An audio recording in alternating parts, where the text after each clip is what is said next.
In this video we will go through installing and starting the Star app. In case you run into any issue, we will help you fix them in no time. First, download the app from Google Play App Store via this QR barcode.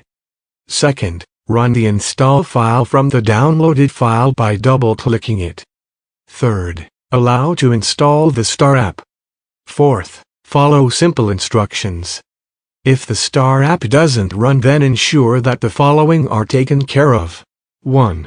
Enable the NFC feature in your Android mobile phone. Go to Settings, then Communications, then Enable NFC feature. 2.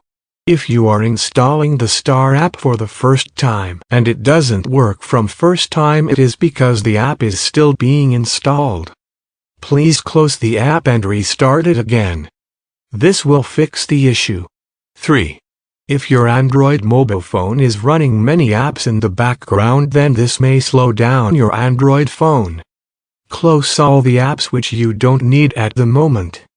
It is good practice to restart your Android mobile phone every morning and shut it down before you sleep. This will clear the Android memory and start fresh. That's it. Enjoy your Star app and make a lot of friends and business deals. Have a happy Star day.